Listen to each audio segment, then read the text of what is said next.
श्री स्वामी समर्थ. तिळगुळ घ्या आणि गोड-गोड बोला, आमचे तीळ सांडू नका आणि आमच्यासोबत भांडू नका. हे वाक्य आपल्याला संक्रांतीच्या दिवसामध्येच ऐकायला मिळतं. तर या व्हिडिओमध्ये मी तुम्हाला 2026ची मकर संक्रांतीची संपूर्ण माहिती देणार आहे. यामध्ये मग यावर्षी संक्रांत कशावर आली आहे, कोणत्या रंगावर आली आहे, त्यामुळे आपल्याला यावर्षी कोणता रंग वर्ज्य करायचा आहे, तसेच संक्रांती काळात कोणती कामे करावीत आणि कोणती कामे करू नयेत, संक्रांतीचे वाहन, वस्त्र, शस्त्र, वय, नाव, दान काय द्यावे आणि अजून संक्रांती काळात कोणकोणत्या गोष्टी केल्या जातात, तर या उपायाविषयीची संपूर्ण माहिती जाणून घ्यायची असेल तर व्हिडिओ स्किप न करता संपूर्ण बघा. आणि चॅनलवर पहिल्यांदा आला असाल तर सबस्क्राईब करा आणि बेल आयकॉनला प्रेस करा, म्हणजे जेव्हाही मी नवीन व्हिडिओ अपलोड करेन त्याचं नोटिफिकेशन सगळ्यात आधी तुम्हाला मिळेल. संक्रांतीचा सण जवळ आला की अनेक स्त्रियांच्या मनामध्ये प्रश्न येतो की यावर्षी संक्रांत कशावर आहे, कोणत्या रंगावर आहे आणि संक्रांत ऐकणं हे पण खूप पुण्यकारी, फलदायी मानलं जातं. म्हणून आपण सर्वांनी संक्रांत ऐकावी. आपल्या हिंदू धर्मात मकर संक्रांतीला या सणाला विशेष महत्त्व आहे. सूर्य हा दर महिन्याला आपली राशी बदलतो, परंतु जेव्हा तो मकर राशीत प्रवेश करतो तेव्हा या शुभयोगाला मकर संक्रांती असे म्हणतात. सूर्य जेव्हा एका राशीतून दुसऱ्या राशीत प्रवेश करतो त्यालाच मकर संक्रांत असे म्हटले जाते. आणि आपण हा मकर संक्रांतीचा सण अगदी आनंदाने, उत्साहाने सर्वजण साजरा करत असतो. या मकर संक्रांतीच्या दिवसापासून सूर्याचे उत्तरायण सुरू होते आणि हा उत्तरनारायणाचा काळ अधिक शुभ मानला जातो. त्यामुळे मकर संक्रांती अगदी विशेष मानली जाते. इंग्रजी नवीन वर्षाची सुरुवात झाली की पहिला सण येतो तो म्हणजे मकर संक्रांत. आणि आपलं मराठी नवीन वर्ष जरी गुढीपाडव्याला सुरू होत असलं तरी आपल्या दैनंदिन जीवनामध्ये इंग्रजी महिनेसुद्धा तेवढेच महत्त्वाचे आहेत. मराठी महिन्यांप्रमाणेच मकर संक्रांत ही दरवर्षी 10व्या महिन्यात म्हणजे पौष महिन्यात येते आणि इंग्रजी महिन्यात मकर संक्रांत ही नेहमी जानेवारी महिन्यातच येत असते. आणि या सणाचा आणखीन एक वैशिष्ट्य म्हणजे हा सण 14 किंवा 15 जानेवारीलाच येत असतो. त्यातल्या त्यात 13 किंवा 15 जानेवारीला संक्रांत येणं असं क्वचित घडतं. मात्र नेहमी हा सण 14 जानेवारीलाच साजरा केला जातो.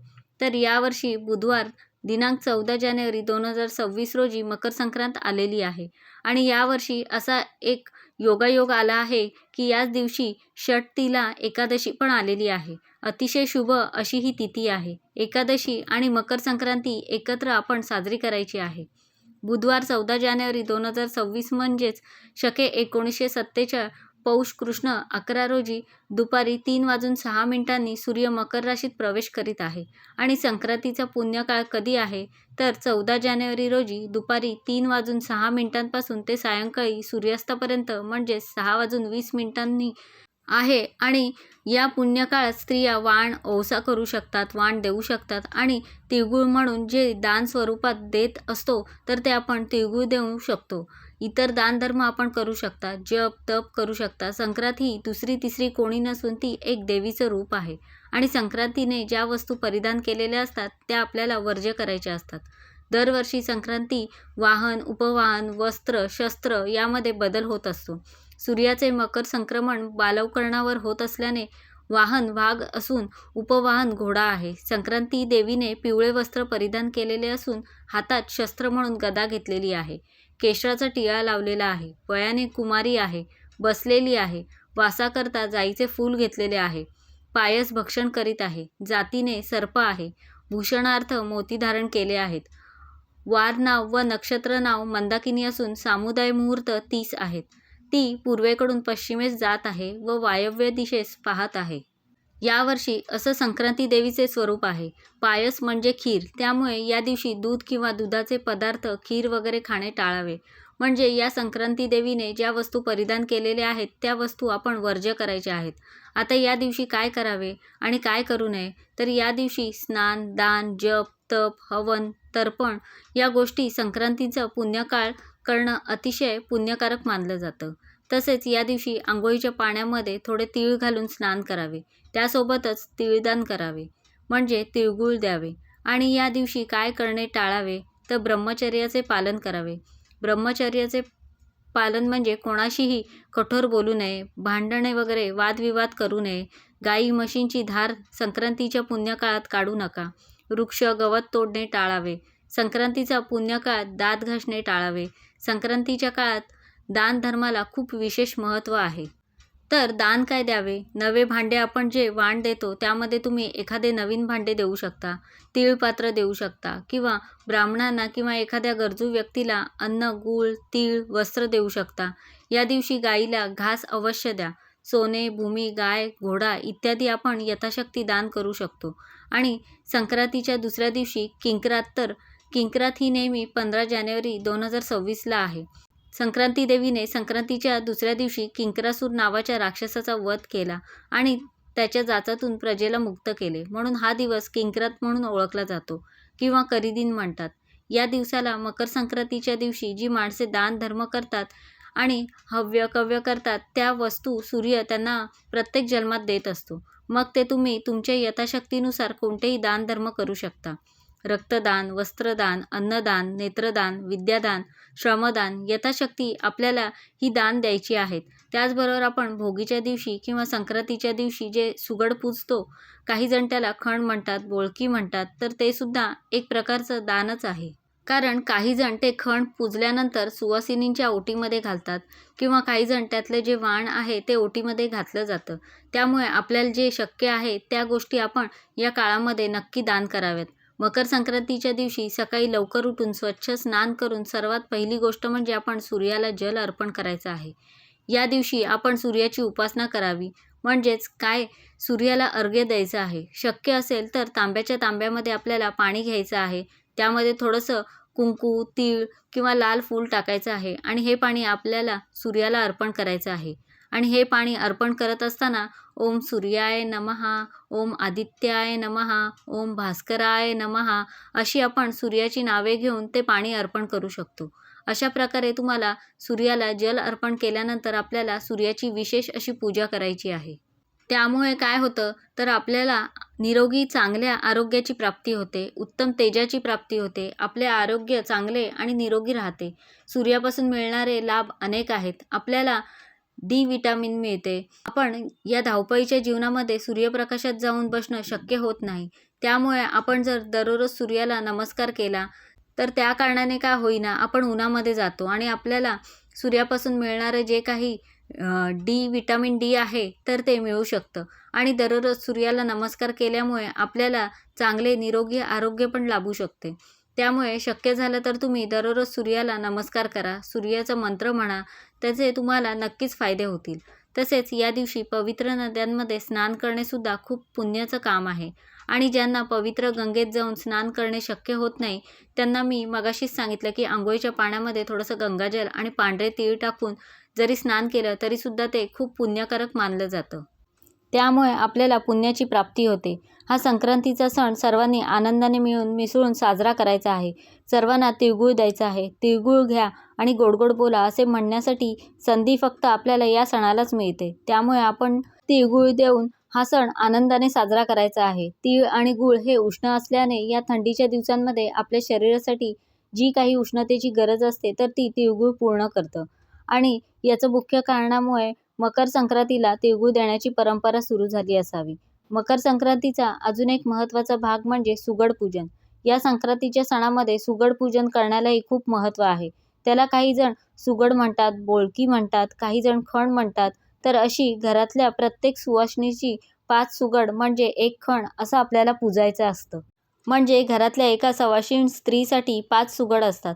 तुमच्या घरामध्ये जेवढ्या सवाष्णी स्त्रिया असतील त्यांची प्रत्येकी 5-5 सुगड आपल्याला पूजायची आहेत. त्या सगळ्यांमध्ये ओवसा भरून त्यांची पूजा केली जाते. मकर संक्रांत हा भारतातील एक संबंधित सण आहे. त्यामुळे या दिवसांमध्ये शेतामध्ये जे पीक आलेली असतात ती आपल्याला या सुगड्यांमध्ये भरायची असतात. मग त्यामध्ये कोणी गव्हाच्या लोंब्या घालतं, कोणी ज्वारीचं कणीस घालतं, हरभऱ्याचे छोटे छोटे घाटे असतात, वाटाण्याच्या भुईमुगाच्या शेंगा असतात, ऊसाचे तुकडे, गाजराचे तुकडे, बोरं, पेरूचे तुकडे, तीळ आणि गूळ हे सर्व पदार्थ ओवस्यामध्ये भरले जातात आणि त्याची पूजा केली जाते. तर हे सर्व साहित्य या दिवसांमध्ये विपुल प्रमाणात उपलब्ध असल्याने वाणात त्यांचा समावेश आपल्याला पाहायला मिळतो. तर असा सगळा ओवस्यामध्ये सुगड्यांमध्ये भरून त्यांची पूजा केली जाते. आणि पूजा केल्यावर हा सगळा ओवसा एखाद्या नवीन वस्त्राने झाकून ठेवला जातो. आणि मग जेव्हा महिला हळदी कुंकवाचा कार्यक्रम करतात किंवा महिलांना आपल्याला घरी हळदी कुंकवासाठी बोलवतात तर त्यांना काही ठिकाणी हे सुगड वाण म्हणून दिलं जातं. किंवा मग यातला जो ओवसा आहे तो ओवसा त्यांच्या ओटीमध्ये घातला जातो आणि त्यालाच खरं वाण म्हणतात. आणि हे वाण महिला वर्ग ज्या पद्धतीने एकमेकांना देतात त्याचप्रमाणे पंढरपूरच्या रुक्मिणीला देखील सवाष्ण स्त्रिया या दिवशी हे वाण देण्यासाठी गर्दी करतात असं दिसून येतं. मकर संक्रांतीचा हा सण महिलांसाठी खूप उत्साही आणि आनंददायी आहे. कारण या सणाला महिलांचा आवडीचा हळदी कुंकवाचा कार्यक्रम केला जातो. मकर संक्रांतीपासून ते रथसप्तमीपर्यंत हळदी कुंकवाचा कार्यक्रम आपण कधीही करू शकतो. ज्यामध्ये महिला एकमेकींना हळदी कुंकू लावतात, वाण देतात, तिळगुळ देतात. तिळगुळ घ्या आणि गोड गोड बोला असं म्हणतात. काही जण वेगवेगळ्या भेटवस्तू पण देतात. तर तुम्हाला हळदी कुंकवाचा कार्यक्रम 14 जानेवारीपासून ते 25 जानेवारीपर्यंत कधीही करता येईल. 25 जानेवारीला रथसप्तमी आहे. त्यामुळे आपण रथसप्तमीपर्यंत हळदी कुंकू संक्रांती करू शकतो. त्याचबरोबर संक्रांतीचा आदला दिवस महाराष्ट्रात भोगी या नावाने साजरा केला जातो.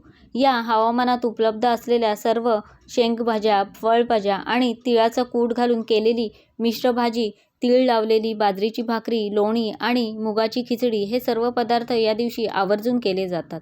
संक्रांतीच्या दिवशी गुळाची पोळी आणि तिळगुळाचे विशेष महत्त्व असते. कारण संक्रांत येते हिवाळ्यात आणि त्यावेळी थंडीचे प्रमाण खूप जास्त असतं. त्यामुळे आपले शरीर उबदार राहील असे उष्ण गुणधर्माचे पदार्थ आपण करून खातो. त्यामुळे तीळ आणि गूळ हे उष्ण देणारे पदार्थ आहेत. त्यामुळे हिवाळ्यात या पदार्थांचा जेवणात जास्त समावेश केला जातो. बाजरीच्या भाकरीमध्ये पण उष्णता असते म्हणून ती आवर्जून थंडीच्या दिवसांमध्ये खाल्ली जाते. त्यामुळेच भोगीच्या दिवशी तीळ लावलेली बाजरीची भाकरी खाल्ली जात असावी. तसेच या दिवसात फळ आणि फळभाज्या आणि रसरशीत असतात. त्यांचा वापर करून आपण भोगीची भाजी करतो. या नवीन हंगामात आलेल्या सर्व फळभाज्या, पालेभाज्या आपल्या पोटामध्ये जाव्यात हा यामागचा हेतू असावा. ही झाली भोगीविषयीची माहिती. तसेच आपल्याला माहिती आहे की संक्रांतीचा काळा रंग घालणं खूप शुभ मानलं जातं. तेव्हा संक्रांतीचा सण असतो. या दिवशी थंडी खूप जास्त प्रमाणात असते आणि आपण जर काळे कपडे घातले तर आपल्या शरीराला थोडं उबदार राहतं.